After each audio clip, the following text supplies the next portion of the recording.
Hi guys, hello all, అందరికీ నమస్కారం.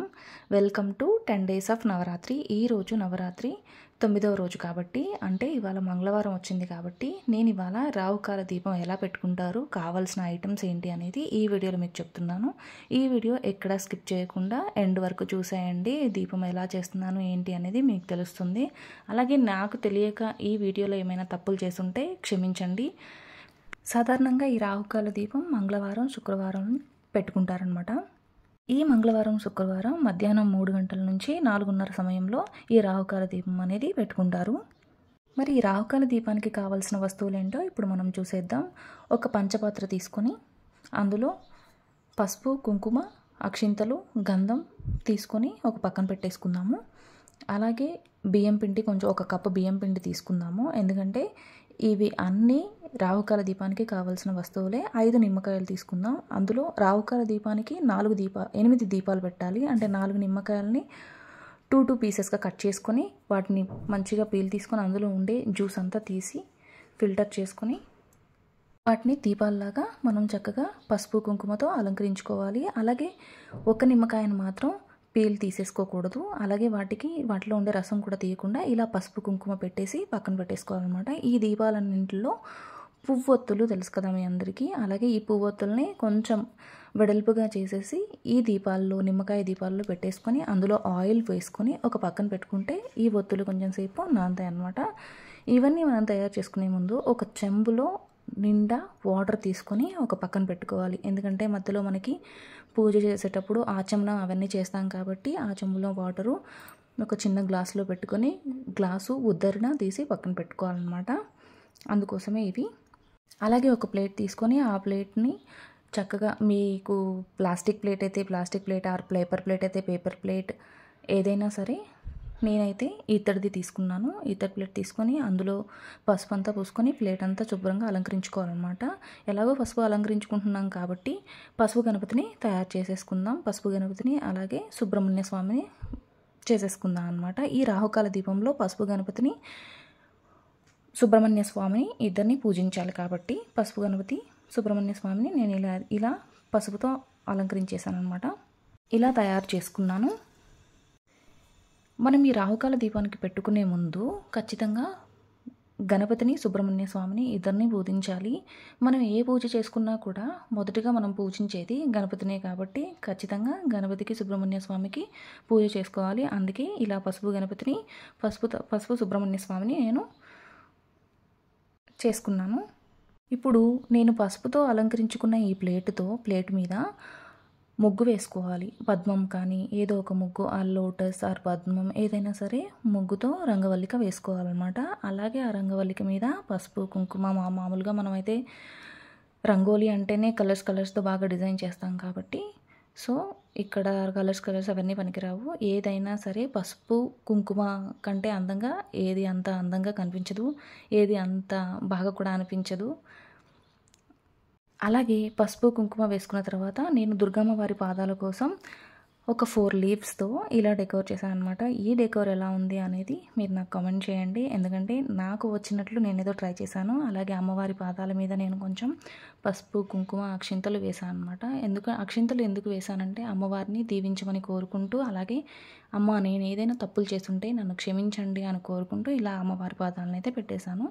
ఆ తర్వాత నేను ప్లేట్లో వేసుకున్నది ఆ వైట్ కలర్ పౌడర్ ఏంటి అనుకుంటున్నారా? అది బియ్యం పిండి అండి. ఎందుకంటే ఆ దీపాల కింద మనం ఖచ్చితంగా బియ్యం పిండిని 8 డాట్స్ లాగా మనం పెట్టుకోవాలన్నమాట. ఎందుకంటే ఆ 8 డాట్స్ మనం పిండి మీదనే మనం ఇలాగా దీపాలు వెలిగించుకోవాల్సి ఉంటుంది కాబట్టి 8 డాట్స్ అలా పెట్టుకొని వాటి మీద నిమ్మకాయ దీపాలు పెట్టేసుకొని ఇంకా మనం పూజ స్టార్ట్ చేద్దాం. ఎందుకంటే 3 o'clock అయిపోయింది కాబట్టి మనం ఇంకా పూజ స్టార్ట్ చేద్దాం అన్నమాట. నేనైతే ముందుగా దీపాలన్నీ వెలిగించేసుకున్నాను. ఒత్తులు బాగా నానితే దీపం చాలాసేపు వస్తుంది. అలాగే మనకి ఈ నిమ్మకాయలు అనేది సైడ్లో అంతా బ్లాక్గా అవ్వడం, ఎక్కువగా కాలిపోవడం అలాంటివి జరగవన్నమాట. ఈ దుర్గమ్మ వారి పాదాల మీద పసుపు, కుంకుమ అలాగే పెట్టేసి దీపాలకి చుట్టూ పువ్వులతో అలంకరించేసాను అనమాట. అలాగే పసుపు గణపతి, సుబ్రహ్మణ్య స్వామిని కూడా నేను ఈ ప్లేట్లో పెట్టేసుకున్నాను. మనకి కావాల్సినవి ఏంటంటే కొబ్బరికాయ, 2 తాంబూలాలు. ఎందుకంటే ఒకటి పసుపు గణపతికి, ఇంకొకటి సుబ్రహ్మణ్య స్వామికి. అలాగే వస్త్రాలు అంటే మనం దూదితో చేసుకునే వస్త్రాలు 2, ఒకటి గణపతికి, 2 సుబ్రహ్మణ్య స్వామికి మనం చేసుకోవాలన్నమాట. ఇప్పుడు మనం గణపతి పూజ స్టార్ట్ చేద్దాం.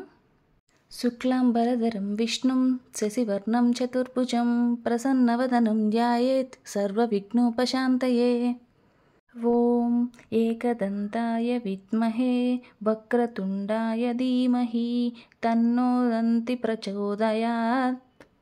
ఓం శ్రీం హ్రీం క్లీం గ్లౌం గం గణపతయే వరవరదస్వ సర్వజనం వే వసమానాయ స్వాహా. శుక్లాంబరధరం విష్ణుం శశివర్ణం చతుర్భుజం ప్రసన్నవదనం ధ్యాయే సర్వవిఘ్నోపశాంతయే. అగజానన పద్మాసం గజానన మహర్నిశం అనేకదంతం భక్తానాం ఏకదంతముపాస్మహే. శ్రీవక్రతుండ మహాకాయ కోటి సూర్యసమప్రభ నిర్విఘ్నం కురు మే దేవ సర్వకార్యేషు సర్వదా. గజాననం. ఇలా గణపతికి మనము శ్లోకాలు చెప్పాలన్నమాట. అలాగే మనము గణపతిని పూజ చేసేటప్పుడు ఓం గం గణపతయే నమః అని చెప్పేసి ఒక్కొక్క పుష్పం గణపతి మీద వేస్తూ పుష్పము లేదా అక్షింతలు వేస్తూ గణపతిని పూజించాలి. ఓం గం గణపతయే లేదా శ్రీ విఘ్నేశ్వరాయ నమః అని కూడా చెప్పొచ్చు అనమాట. ఇంతటితో నా గణపతి పూజ అయితే ముగిసిపోయింది. నేనైతే చాలాసేపు చేశాను, బట్ ఇది వీడియో కాబట్టి నేను కొంచెమే చేస్తున్నాను అనమాట. ఇప్పుడు సుబ్రహ్మణ్యేశ్వర స్వామిని మనం పూజిద్దాం.